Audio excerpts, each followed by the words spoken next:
-1 नहीं -PTI होने वाला है। साबिक वजीर आजम शाहिद खाकान अब्बासी का दावा। चीन और पाकिस्तान मिलकर भारत को घेर रहे हैं, भारतीय मीडिया का वावेला। पाक फौज ने भारत का झूठा प्रोपेगेंडा मुस्तरद कर दिया। हुकूमत के खिलाफ -1 का मामला कहां तक जा सकता है, पूछेंगे रहनुमा तहरीक इंसाफ शौकत बसरा से, रहनुमा मुस्लिम लीग नून अताउल्लाह तारड़ से और दिफाई तज्जियाकार जनरल अमजद शुएब से।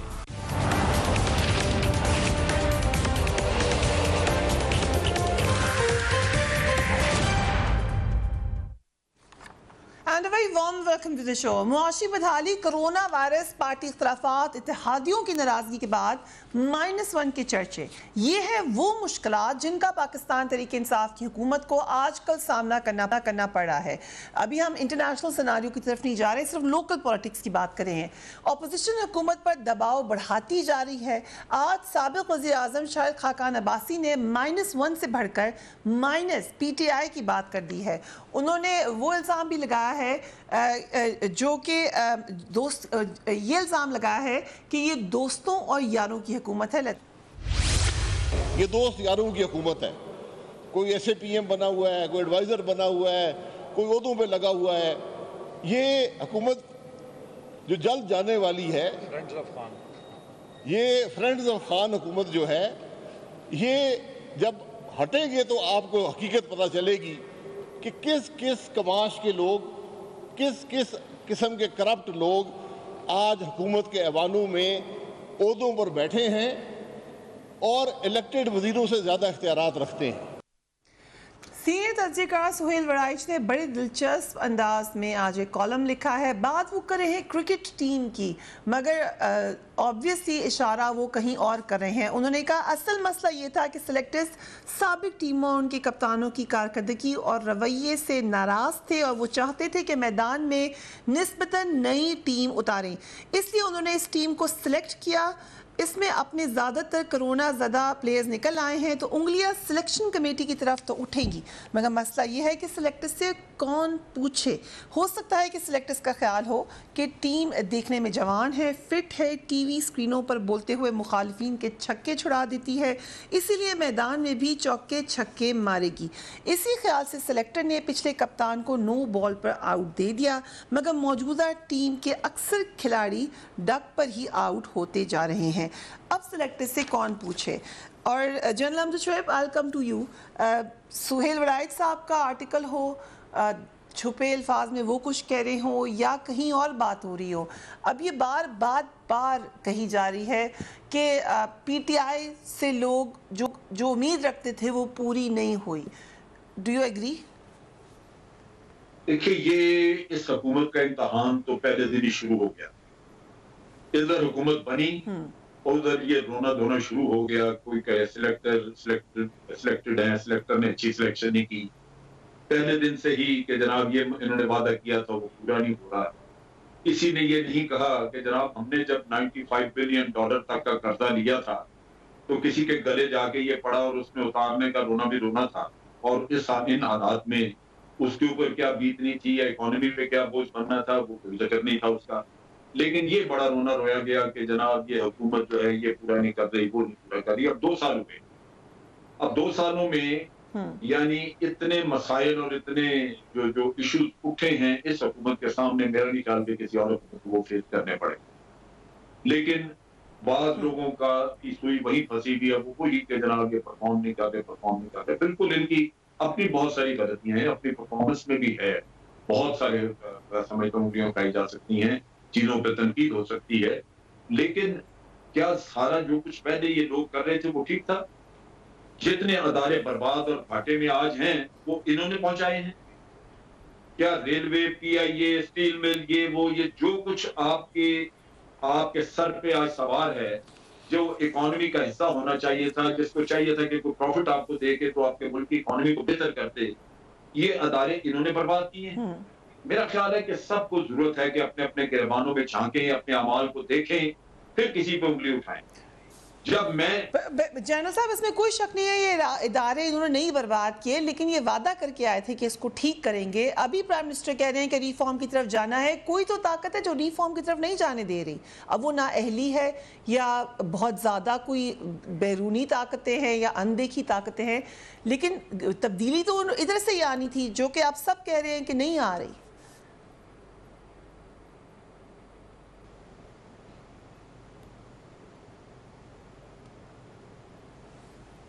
लेकिन किसी पार्टी ने 3 इलेक्शन लड़े थे रोटी कपड़ा और मकान पे, और एक पार्टी ने इलेक्शन लड़े थे 2 कि जी हम आपको एशियन टाइगर बना देंगे, तो आप बन गए एशियन टाइगर, या आपको रोटी कपड़ा मकान सबको मिल गया। फिर आप ये कहें कि जी यही मुजरिम है, तो वो गलत है ना। मैं तो ये कह रहा हूं कि सबका एक सबको अपने अपने अंदर झांकना चाहिए।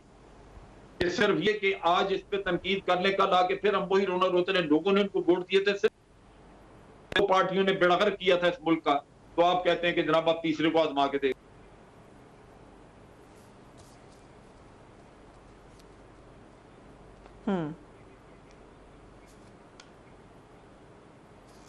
राइट,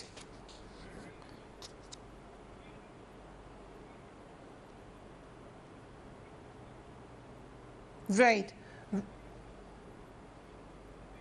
कि आज हमारे हाथिये चढ़े हुए हैं तो हम इनको बिल्कुल इनको तार करके तो मुतमईन हो जाए। नहीं, मुतमईन तब होंगे जब सब अपने अपने गिरबानों में झांक के तो आइंदा के लिए कोई दुरुस्त रास्ता इख्तियार करेंगे।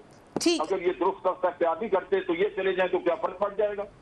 राइट। जो पहले हमने देखा है 2-2, 3-3 दफा जो पार्टियां आई, आज सिंध में जाके देख लें, तीसरा टेन्योर है उनका यहाँ पे पीपल्स पार्टी का, और रोना आता जाके वहां पे। अगर आप रूरल सिंध में चले जाए, उनके अस्पतालों का हाल देखें, उनकी गली कूचों का हाल देखें, घुटने घुटने पानी गंदा गटरों का खड़ा है वहां पे। तो ये 3-3 पार्टियां 3-3 दफा वहां पे हुकूमतों में रह के अगर ये कुछ देना है तो फिर ये क्या बुरे हैं आपसे आपके। राइट। सो अतातार साहब, चीजें उसी पाराए में देखी जाएंगी कि मैं सबका मुकाबला करके देखूंगा कि मवाजना करके देखें कि कोई हमें क्या दे गया। ठीक, हमें $95 अरब का कर्जा दे गए, वो रोना आज बना हुआ है। आप कर्जा उतारने के लिए कर्जा लेंगे, इकोनॉमी आगे चलेगी नहीं। राइट, कोई देना नहीं चाहता। ठीक, अगर मुझे हड़ताल करते हैं, काजल कहते हैं कि हमने टैक्स नहीं देना, हड़ताल करते हैं तो ऑपोजिशन साथ खड़ी हो जाती है। यस अतातार साहब, कैसे? जी जनरल साहब अगर इजाजत है अतातार साहब, ये जो मेस है ये एक दिन का नहीं है, 2 साल में आपने क्लॉक टिकिंग कर दी है। लेकिन आज जब फॉर्मर प्राइम मिनिस्टर कह रहे हैं कि हमें माइनस पीटीआई चाहिए, तो ये वही फॉर्मर प्राइम मिनिस्टर हैं जो वोट को इज्जत दो की बात करते थे, टर्म पूरी करने की बात करते थे। आज किस तरीके से पीएम मुतालबा कर रही है? बहुत शुक्रिया फरिया साहबा। जनरल साहब ने बहुत बड़ी चार्जशीट रखी है और विद ऑल ड्यू रिस्पेक्ट, बसद एहतराम, मैं बहुत ज्यादा उस पे अपना मेरा इख्तिलाफ राय है और मैं पॉइंट बाय पॉइंट उसको पहले एड्रेस करूंगा, फिर आपके सवाल की तरफ आऊंगा। नंबर 1, अगर आप सिर्फ पहला हमारा वादा देखें तो लोड शेडिंग के खात्मे का वो वादा था। 2013 में हम आए, जिस कमरे में जनरल साहब बैठे हैं, बसरा साहब बैठे हैं, आप बैठी हैं, मैं बैठा हूं, 10-10 घंटे की लोड शेडिंग थी 2013 से पहले। इसको कोई डिनाई नहीं कर सकता, ये फैक्ट है। और रूरल एरियाज में 16-16, 18-18 घंटे की लोड शेडिंग थी। हमने 12,000 मेगावाट बिजली पैदा की है। 72 साल में 16,000 मेगावाट बिजली और पिछले 5 साल में 12,000 मेगावाट बिजली। उसमें कई सीपैक के मंसूबे भी हैं। पंजाब गवर्नमेंट की बहुत बड़ी कंट्रीब्यूशन है। और जहां पे पिछले 7.5 साल से हुकूमत है पीटीआई की, उन्होंने -100 मेगावाट बिजली पैदा की। वो आप जाके चेक कर सकते हैं, रिकॉर्ड का हिस्सा है। और बहुत सारे, वो बल्लो की हो, वो भिक्की हो, वो कादराबाद हो, ये सारे प्रोजेक्ट जो हैं ये प्रॉफिट में चल रहे हैं। साहिवाल का पहला कोल पावर प्लांट लगाया गया और बहुत बड़ा चैलेंज था कि रेलवे लाइन से कोल किस तरह सप्लाई होगा, बट वो रेलवे लाइन भी बनी और ये हमारी आंखों ने देखा कि with in record time project में। माजरत के साथ आपने बिजली की बात कर ली, आई नो आपके पास लिस्ट पे और बहुत सारी चीजें हैं। एक क्विक ब्रेक के बाद अतातार साहब के पास ही आएंगे, क्योंकि जनरल साहब ने ये सवाल उठाया है कि इतनी इम्पेशेंस क्यों नजर आ रही है फॉर पीटीआई, जबकि बाकी सब ने अपना पूरा वक्त लिया और उसके बावजूद हम बात स्पेसिफिकली इदारों की करें हैं। So we will talk about it right after break.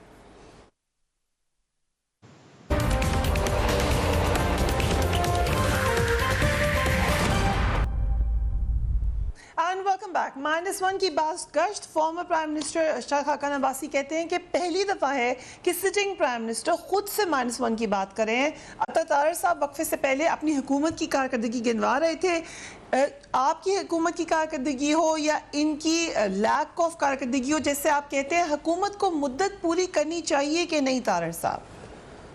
बात इस तरह के हो जाए कि आपकी ग्रोथ 68 ईयर्स के बाद माइनस में चली जाए और स्कैंडल पे स्कैंडल, आटा गायब, चीनी गायब, दवाइयां गायब और अकाउंटेबिलिटी हो कोई ना। पेट्रोल का मुझे बता दीजिए ना, रातों रात पेट्रोल किस तरह अवेलेबल हो गया जिसकी शॉर्टेज थी? पेट्रोल सप्लाई करने वाली कंपनीज के साथ किस हुकूमती ओहदेदार ने नेगोशिएशंस की? जो बेस प्राइस है वो 26 से 45 रुपए किसने तय की? और वो जो गायब पेट्रोल था वो यकदम मयसर किस तरह हो गया? तो ये सारी चीजें जहांगीर खान तरीन साहब का बाहर जाना, तो ये हुकूमत की करप्शन की दास्तान अवाम की जेबों में डाका डालने से शुरू होती है और अशियाए खुर्दनोश की किल्लत पे खत्म होती है। यूटिलिटी स्टोर का जो एमडी है वो आपका दोस्त है, चेयरमैन जो भी है। बट पॉइंट ये है कि हमने जो 12,000 मेगावाट बिजली लगाई, मैं वो कंटिन्यू करूंगा। 18,000 किलोमीटर सड़कें बनाई। जब 1997 में एशियन टाइगर ये मुल्क बनने जा रहा था तो Lahore Islamabad motorway south Asia की पहली मोटरवे थी। अभी महातीर ने मलेशिया के अंदर कोई मोटरवे नहीं बनाई थी। मलेशिया में जाके आप देखें जाल बिछा पड़ा है सड़कों का। चूंकि टैक्स किसने खत्म किया? ग्रीन चैनल किसने एस्टैब्लिश किया? बिजनेस फ्रेंडली एनवायरनमेंट कौन इस मुल्क में लाया? तब भी हमारे नाकदीन कहा करते थे जी लाहौर इस्लामाबाद मोटरवे नहीं बननी चाहिए, ये जीटी रोड जो है ये किस काम के लिए है? और आज अगर लाहौर इस्लामाबाद मोटरवे ना होती तो जीटी रोड पे टोकन दिया जाता कि अमजद शोएब साहब आपने अगर इस्लामाबाद जाना है लाहौर से, आज जुमेरात है, ये हफ्ते वाले दिन का टोकन है, आप हफ्ते वाले दिन तशरीफ ले जाइएगा। तो ये दूर अंदेशी थी। आज भी लाहौर से सखर तक आप ट्रैवल करें, मैं लाहौर से भावलपुर 3.5 घंटे में गया हूँ। बेहतरीन जाल बिछा है जो इवन बट आपने मेरे सवाल का जवाब नहीं दिया था। बहुत सारे सवाल हमारी परफॉर्मेंस पे उठाए गए थे। रूजवेल्ट होटल 1999 में जो है वो लीज 1999 तक लीज पे था। हमने $60 मिलियन में परचेज किया। इतने फंड्स अवेलेबल थे तो वो परचेज किया ना जी। तो बात ये है कि जहां तक इदारों के लॉसेस की बात है, लॉसेस कुछ इदारों के होंगे, मैं मानता हूं।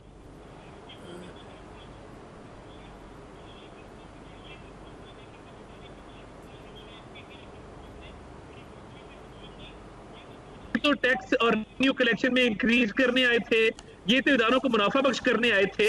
12,000 अरब का कर्जा, 1,000 अरब का कर्जा, 12,000 अरब का कर्जा, 12,000 अरब का कर्जा, 12,000 अरब का कर्जा 2 साल के अंदर, और वो 12,000 अरब के कर्जे में एक ईंट नहीं लगी है। मुझे एक प्रोजेक्ट गिना दें, ये कर्जा जा किधर रहा है? ये किसके जेब में जा रहा है जो कर्जे पे कर्जा लिए जा रहे हैं? परफॉर्मेंस मुझे बता दें, राइट, एक सड़क बता दें बनी हो, है वो भी कागजों में है। तो ऐसी हुकूमत का कोई जवाब नहीं है जो अवाम के हक पे डाका मारे। और यानी पीएमएल ये चाहती है कि गवर्नमेंट अपना टाइम पूरा ना करे। 1 करोड़ नौकरियां और 50 लाख घरों का वादा लेके आए थे। 1 करोड़ 20 लाख अफराद बेरोजगार हो गए हैं। मईशत तबाह हो चुकी है। और ये फ्रेंड्स जो कैबिनेट में बैठे हैं, वो जुल्फी बुखारी साहब से आप शुरू करें तो हर दोस्त को कबीना में बिठाया है। और जो कर्ज उनसे लिया था ऑपोजिशन के दिनों में, जिनसे धरने फंड हुए थे और चाइनीज प्रेसिडेंट का विजिट रोका गया था, तो ये उनको पे बैक टाइम है, उनको पे बैक किए जा रहे हैं। और एक धेले की परफॉर्मेंस नहीं है। यू बिलीव तारर साहब के फ्रेंड्स नहीं होने चाहिए? बिल्कुल नहीं होने चाहिए। देखिए कोई परफॉर्म करे, कोई पोर्टफोलियो हो, कोई बैकग्राउंड हो, कोई पता हो ना जी। क्योंकि आपकी पार्टी पे तो इल्जाम लगता है कि फैमिली माफिया है, ये पीटीआई पूरी कहती है। बट आप लोगों ने अब नई टर्म निकाली है, फ्रेंड्स। ये फ्रेंड्स वो है जिन्होंने फंडिंग की है माजी में, तो उनको अब पे बैक किया जा रहा है। जहांगीर खान तरीन साहब शुगर इंक्वायरी कमीशन में सरे फ्रेंड्स होने चाहिए, ना फैमिली होनी चाहिए, मेरिट होना चाहिए। Well said, I come to you Basra sahab. ये फ्रेंड्स ऑफ खान की टर्म जो नई पीएमएल ने स्टार्ट की है, आपके एडवाइजर्स के हवाले से, आपके मशीरों के हवाले से क्या परफॉर्मेंस है उनकी और क्यों -1 का जिक्र कर रहे हैं प्राइम मिनिस्टर? अफ्रिया, पहले -1 से बात शुरू करते हैं। पहली बात, दिल के बहलाने को ख्याल अच्छा है। देखें, वो उर्दू में है कि हज़ारों ख्वाहिशें ऐसी कर ख्वाहिश पे दम निकले। अच्छा, असल में ये बेचारे अब इतने हैंडीकैप हो गए हैं कि सिवाय बददुआएं देने के, सिवाय टीवी पे ये कहने के आज जा रहे हैं, कल जा रहे हैं। मैं तो उस वक्त पॉलिटिक्स में भी नहीं था। फ्रिया, आपका भी माशाल्लाह बड़ा तजर्बा है जर्नलिज्म का भी, और वैसे भी आप देखती रही कि 40 साल से मैं तो यही सुन रहा हूँ कि जो भी हुकूमत आ जाती है, ये कहा जाता है ये कल गई, ये आज गई, ये जाली हुकूमत है, ये जो इलेक्शन है ये झुर्लू इलेक्शन चली भी तो जाती है, सुनिए मैं अर्ज करता हूँ, ये झुर्लू इलेक्शन है, ये सिलेक्टेड हुकूमत है, कौमी हुकूमत आ रही है, अपना हो रहा है नेगेटिव, अपना हो रहा है -1 हो रहा है, आप नहीं सुनती, आप भी रोज सुनते हैं। बात सिर्फ इतनी है कि आज तक मुझे बता दें कब कौमी हुकूमत बनी है। अगर कोई -1 हुआ है आज तक तो वो कैसे हुआ है? अपनी जालसाजी पे, करप्शन पे, लूट मार के अदालतों ने किया है। अब जहां तक कभी मैं इनकी बातें सुन रहा हूं, इनसे सिर्फ मैं इसी बात पे रहूंगा, मैं बाद में आऊंगा इसके ऊपर। इनको ये कहें ना कि ये तो 6 महीने पहले हमारी हुकूमत ख़त्म करके बैठे थे, मौलाना फजलुर रहमान साहब के साथ इन्होंने डी चौक में आना था, इमरान खान साहब के घर पे कब्जा कर लेना था, और फिर ये क्या हुआ, इनके साथ तितर बितर हो गए। और अब सूरत हाल ये है, हमें -1 करने वाले पूरे का पूरा टब्बर जाके बाहर बैठा हुआ है। अब दूसरी बात देखें, मैं और होता ये रेटरिक क्यों होता है? ये रेटरिक इसलिए होता है, ये इतनी चली हुई कारतूस पार्टियां हैं जिनके पास अब कारकुन भी नहीं बचे कि ये जलसे जुलूस कर सके, सड़कों पर आ सके। रात को 7 बजे ये बात तो प्राइम मिनिस्टर ने खुद की है। मैं वो क्यों की है मैं बता देता हूं। वो इसलिए इन्होंने की है कि जब ये एक बार चैनल्स पे भी बातें आ रही थी, इस्लामाबाद तो आपको पता है कि यहाँ ये बातें निकाली जाती हैं, सोची समझी साजिश के ताबे, एक प्लानिंग के ताबे ये चीज़ें टेस्टर लगाए जाते हैं। तो वहाँ पर मैं समझता हूँ वो प्राइम मिनिस्टर वो है जो बात दिल में नहीं रखते हैं, वो कर देते हैं। देखिए, मैं अगर फर्ज करें, चले इस बात को मान लेते हैं, अभी बैठे हैं अताउल्लाह तारड़ साहब, -1 की बात कर लेते हैं। मुझे बताएं कि -1 इनके लीडर हैं मियाँ नवाज शरीफ और उसके बाद मियाँ शहबाज शरीफ। वैसे तो ये लिमिटेड फर्म पार्टी है, अभी ये फ्रेंड्स की बात कर रहे थे, उसमें बाद में आऊँगा। उसमें बड़े मियाँ, छोटे मियाँ, मरियम बीबी, हमजा शहबाज, कैप्टन सफदर, पता नहीं कौन कौन है उसमें, उनके भतीजे भांजे, वो बाद में आते हैं। इनसे ये पूछें कि मियाँ नवाज शरीफ -1 हो भी गए, क्या पार्टी ख़त्म हो गई? क्या इनकी पार्टी का मियाँ नवाज शरीफ के अलावा कोई तसव्वुर है? PTI सिर्फ इमरान खान की पार्टी है जिनकी जद्दोजहद है 25 साल की। अब जिन फ्रेंड्स की ये बात कर रहे हैं, वो मियाँ शहबाज शरीफ नहीं है, वो हमजा नहीं है, वो मरियम बीबी नहीं है, वो मैं कौन कौन से इनके रिश्तेदारों के नाम लूं? वो लोग हैं जिन्होंने 20-25 साल इमरान खान साहब के साथ जद्दोजहद की है, खून पसीना एक किया है। अगर उनमें से कुछ लोग आए हैं तो अपनी जद्दोजहद पे आए हैं, मुझे बताएं कौन आउट ऑफ मेरिट आया है? और दूसरे एक मिनट अब अच्छा, ये बात कर रहे थे अभी, ये बात कर रहे थे कि जी हम इतना मोटरवे लेकर आए। अब भाई तारड़ साहब, आप बात किया करें गोले वाले की, पापड़ वाले की, टीटी वाले की, दूध वाले दी, कट्टे वाले दी, भैंस वाले दी।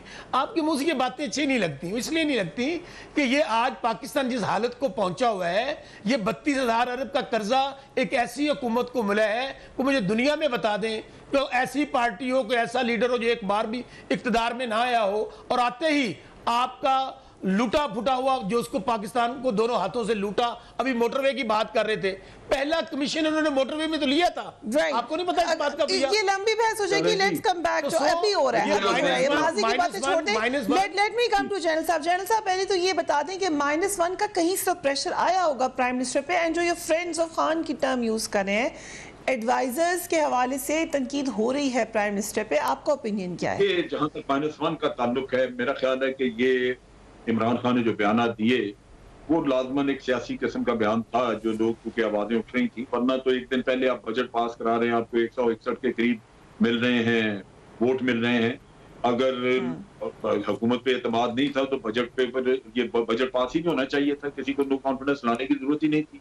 बजट पास ना होता, ये घर चले जाते, बात खत्म हो जाती। तो वो मेरा ख्याल है कि ये सारा ऐसे सियासी हलचल है। जहां तक उनके ताल्लुक है जुल्फी बुखारी या कोई और, ये बिल्कुल मुझे भी इतराज है कि ये लोग क्यों हैं वहां पे, इनका क्या क्राइटेरिया है, इनका मेरिट क्या बनता है, क्या ये होने चाहिए? मेरे ख्याल के मुताबिक ये ज्यादती है, क्योंकि खान साहब खुद अपने वक्त में इनके ऐसे लोगों की अपॉइंटमेंट्स पे एतराज करते नहीं हैं।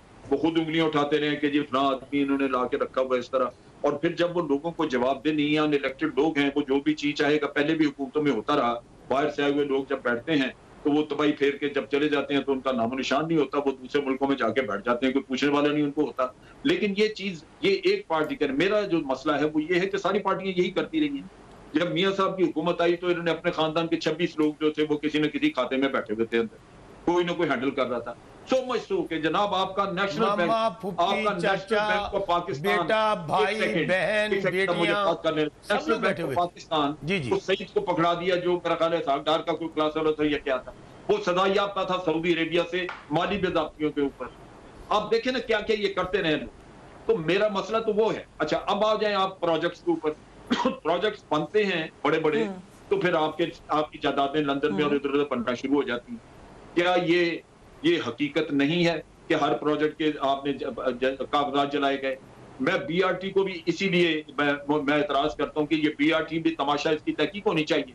असल मसला ये है कि क्या पाकिस्तान में किसी ने एक बंदा मुझे बता दें जिसने मुतालबा किया हो कि हमें ऑरेंज ट्रेन चाहिए, या एक बंदा बता दें जिसने कहा हो कि हमें मेट्रो बस चाहिए, और मेट्रो बस चलती भी है तो एक रूट पे, बाकी शहर किधर जाए? आप पिंडी में देख लें मरी रोड पे चलती है, लाहौर देखें तो वो गजुमते तक चलती है, एक बाकी पूरा शहर जो है वो कैसे सफर करता है? आपने तमाशा करके पैसा, और हर साल आपको 12 अरब रुपया सब्सिडी देनी पड़ती है। लोगों का मुतालबा था जनाब कि हमारे लिए अस्पताल खोलें, कॉलेज खोलें, यूनिवर्सिटियां बनाएं, वो तो आपने बनाई कोई नहीं। तो मुझे कोई शख्स बता दे कि एक आदमी ने कहा था कि ये मेट्रो बस चाहिए, तो मैं कहूँ जी आपने सिर्फ एक के लिए। Okay, I'll come back to Azhar Tarer, लेकिन हमें एक क्विक ब्रेक पे जाना पड़ा। एक बार फिर उनकी फॉर्मूला उठा दिया, बट राइट आफ्टर ब्रेक।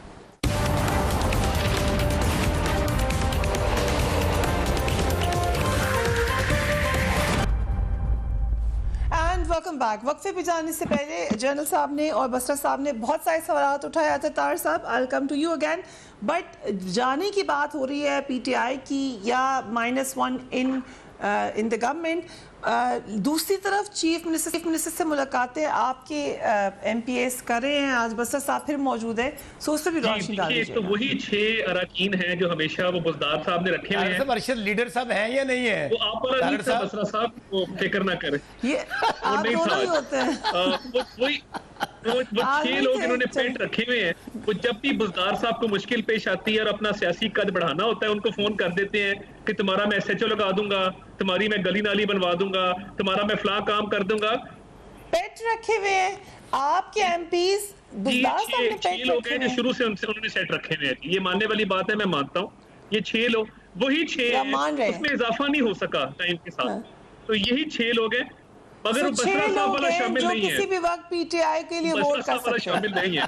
दोबारा आज हमारी पार्टी मीटिंग हुई, उसमें हम एक्शन बसरा साहब थोड़ी देर बाद आप फिर मान जाएंगे, बैठा होता, पर उसमें हम एक्शन ले रहे हैं। और वो वही 6 लोग हैं जो बुज़दार साहब को लालच देके, और उन्हें पिछली दफा माफी मांगी और कहा जी हमारे छोटे मोटे काम होते हैं, हमें जाने दिया करें। बुज़दार साहब हमारे SHO लगवा देते हैं, फलाना काम कर देते हैं। तो इनकी थाना कचहरी की सियासत पंजाब में अरूज पे है, तो वो इनको मुबारक हो तब्दीली, तो अच्छी बात है। जिनका अगर किसी का काम हो रहा है तो ये थाना कचहरी की सियासत इन्होंने शुरू की है या पहले भी होती थी? के खिलाफ तो ये आए थे ना, 30-40 साल की जो इक़्तिदार की शराकत दारी है, ये नए चेहरे लेके आए। फिरदौस आशिक अमान बिल्कुल ब्रांड न्यू, उसके बाद फवाद चौधरी बिल्कुल ब्रांड न्यू, खुसरो बख्तियार, शफकत महमूद आदि काबीना उठा के देख लें, बिल्कुल brand new faces, clean past. कभी इक़्तिदार में जिंदगी में नहीं रहे, इक़्तिदार दूर से नहीं गुजरा, बल्कि इक़्तिदार अगर दूर से गुजरता था तो कन्नी कतरा के ये दूसरी गली में निकल जाते थे। बहरहाल अब मैं दोनों पैनलिस्ट इन पे इतराज है, और जनरल साहब ने अभी एडवाइजर्स का नाम लिया, वो तो पहली दफा है। जुल्फिकार बुखारी साहब की बड़ी कंट्रीब्यूशन है,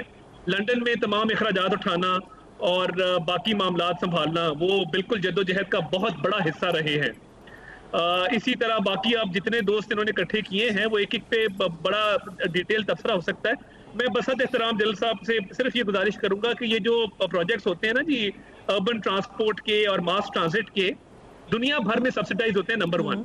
नंबर 2, ये हर रूट पे नहीं चलाए जाते, इस पे फिजिबिलिटी स्टडीज कंडक्ट होती हैं। और अगर आप लाहौर की मेट्रो बस देखें तो जापान की एक एड एजेंसी है जायका, उसने ये फिजिबिलिटी की थी 90s में, और उस फिजिबिलिटी स्टडी के तहत ये रूट चुना गया। ऑरेंज लाइन का भी जो रूट है उस पे बकायदा, लेकिन पब्लिक डिमांड भी होनी चाहिए ना, अगर आप कर्जा लेके इतने बड़े प्रोजेक्ट्स कर। बात सुनिए सर, मुझे अगर मौका दे दे मैं मुकम्मल कर लूं। मैं आपसे सिर्फ रिक्वेस्ट करूं, आप बात कर दीजिएगा। आप नहीं कर सकते, मेरी अर्ज तो सुन ले, मेरी अर्ज तो सुन ले। मैं मुझे अर्ज तो करने दें। आप जापान के साथ कंपेयर नहीं कर सकते पाकिस्तान को, ये जनरल साहब का मौक़िफ़ है। मगर अगर नई दिल्ली में मेट्रो ट्रेन चल सकती है तो लाहौर के शहरियों का क्या कसूर है, मुल्तान के शहरियों का क्या कसूर है, वियतनाम में सर आप मेरी अगर मुझे आप सर मैं हो जाएंगी। सर मुझे गुजारिश तो करने दीजिए, मुझे गुजारिश तो करने दीजिए। सर मुझे मुकम्मल करने दे, मुझे 100 इख्तलाफ होगा आपकी बात से, मैंने तो नहीं टोका, आप उम्र में बड़े हैं, बड़ी मेरे लिए एहतराम की जगह पे हैं, मैं बिल्कुल आप जो बात करनी कीजिएगा, मगर बात यह है कि फीजिबिलिटी स्टडीज बाहर की एजेंसीज ही कंडक्ट करती हैं because they are well equipped, number 1। Number 2, मैं जनरल साहब को दावत देता हूं इस शो के तवसत से, मेरे साथ PKLI लाहौर चलें, state of the art system देखें, मेरे साथ मुजफ्फरगढ़ के अस्पताल चलें, तैयब बर्दगान अस्पताल जो इंडस की शराकत से चल रहा है, मेरे साथ रावलपिंडी इंस्टीट्यूट ऑफ कार्डियोलॉजी में चलें, मेरे साथ मुल्तान के यूरोलॉजी हॉस्पिटल में चलें, मेरे साथ फैसलाबाद के चिरन हॉस्पिटल में चलें, मैं पूरे पंजाब के state of the art hospital आपको गिनवा सकता हूं उंगलियों के ऊपर। मेरे साथ फोरेंसिक साइंस एजेंसी का विजिट करें जहां पे KPK और सिंध के केसेस भी डील होते हैं, मेरे साथ ड्रग टेस्टिंग लैब चले, मैं आपको दिखाऊं कि वहां पे क्या जदीद टेक्नोलॉजी मौजूद है, मेरे साथ आप मेडिकल कॉलेजेस में चले, मेरे साथ जो यूनिवर्सिटीज बनाई गई हैं नई उनमें चले, ये देखिए ये रिकॉर्ड का हिस्सा है, ये कोई कॉन्कॉक्टेड फिगर्स है नहीं PTI की हुकूमत की तरह। तो बात ये है कि जहां हेल्थ और एजुकेशन पे लगा है वहां मास ट्रांजिट पे भी लगा है, 1.5 लाख मुसाफिर ट्रैवल करता है सिर्फ लाहौर की मेट्रो बस पे। हमने 90 अरब में 70 किलोमीटर की ये मेट्रो बस बनाई है। तारिर साहब, आपने अपना वक्त मुकम्मल करके अगर ये नहीं होता, गवर्नमेंट में रह के अपना गोल अचीव किया, सो अब दूसरी गवर्नमेंट को जो 7 साल में KPK में 100 अरब की BRT इन्होंने बनाई है स्टेट ऑफ द आर्ट, उसका भी विजिट कर ले, देख ले वहां पे क्या मामलात हैं।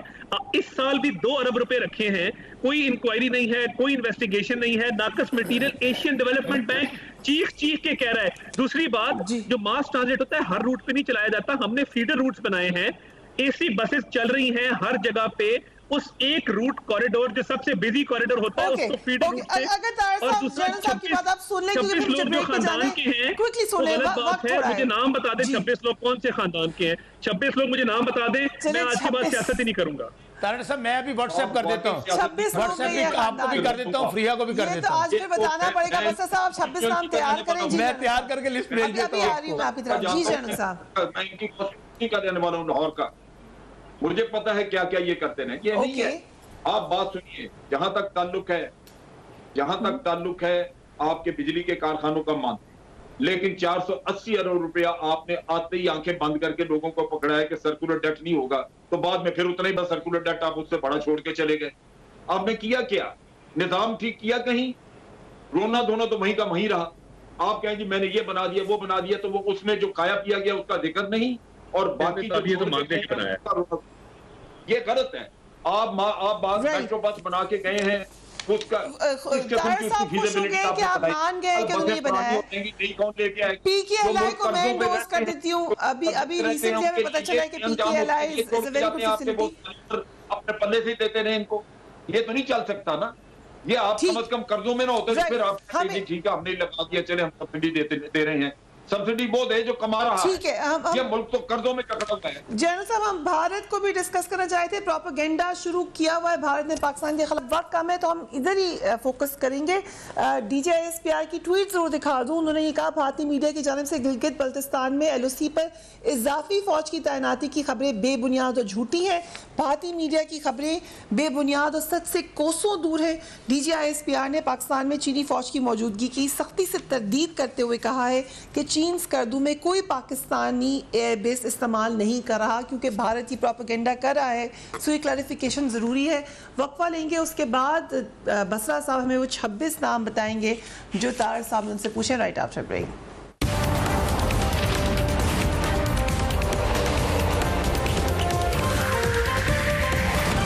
Welcome back. वक्फे पे जाने से पहले बात हो रही थी, कभी पाकिस्तान में जिक्र होता रहा मौरूसी सियासत का, PTI इल्ज़ाम लगाती रही पीपल्स पार्टी पर भी, PMLN पर भी कि फैमिली पार्टी है। इसी तरीके से आज PMLN इल्ज़ाम लगा रही है PTI के ऊपर कि फ्रेंड्स की पार्टी है। बसरा साहब, आपने 26 नाम बताने थे, क्या जो दोस्त 26 साल 20 साल स्ट्रगल करते हैं वो दोस्त इस हकदार नहीं होते कि जब कोई अच्छा वक्त आए तो वो साथ हो? नंबर 1, कोई मुझे एक रिश्तेदार बता दें प्राइम मिनिस्टर इमरान खान का जो इस वक्त मौजूदा सेटअप का हिस्सा हो। मियाँ नवाज शरीफ साहब वज़ीर आज़म, मियाँ शहबाज शरीफ साहब वज़ीर आला, मरियम नवाज साहबा, हमजा शहबाज, कैप्टन सफदर, ख्वाजा यासीन, मैं पता नहीं कितने नाम बताऊं, गिनवाऊं आपको मैं। अच्छा, लेकिन दूसरी बात मैं सिर्फ आपको ये कहना चाहता हूं कि इनकी तो जितनी पार्टियां, अच्छा आज भी देख ले, लीडर ऑफ दी अपोजिशन मियां शहबाज शरीफ मरकज में, leader of the opposition Punjab में कौन है? हमजा शहबाज। अब मुझे बताएं, कोई माँ ऐसा बेटा पैदा नहीं करती पार्टियों में जो इनकी कमांड कर सके। एक बात, सिर्फ एक बात, वक्त थोड़ा है, बाकी हुकूमत जाने की बात। 2008 से 2013 तक रोज हुकूमत घर भेजते थे नून लीग वाले, फिर 2013-2018 में रोज हुकूमत घर भेजते थे। बात ये नहीं है, इनको पता है कि हमारे पल्ले, वो कहते हैं पल्ले नहीं तेला ते कर दी फिर दी मेला मेला, अपने बंदे साथ नहीं है। अभी मैं तारड़ साहब को गिरवा नहीं रहा, 119 थे जब नेशनल असेंबली का इजलास हुआ, ये 6 नहीं है तारड़ साहब। अगले प्रो में फ्रीहा के मैं लिस्ट लेके आऊंगा कितने लोग हैं जो पंजाब में साथ है और मरकज में साथ है। तारड़ साहब, और अगर आपके पास तादाद पूरी है तो ले तरीके में पंजाब में भी और मरकज में भी, और एक एक नाम पे डिस्कशन हो जाएगी और मैं प्रूव करूंगा कि आपके नाम गलत हैं। देख ले तारड़ साहब, आपने लास्ट टाइम भी कहा था लीडर वाला, तारड़ साहब ने दिखा दिया था, उसका माफीनामा मेरे पास मौजूद है, वो कहीं नहीं जा रहा। और दूसरी बात यह है कि देखिए मियां शहबाज शरीफ साहब ने परफॉर्म किया है और कायदे हिज़्ब इख्तिलाफ पंजाब जो है वो इस पर पाबंद सलासिल हैं। एक प्रोजेक्ट में मुझे करप्शन, किकबैक, कमीशन या कोई ऐसा मामला दिखा दें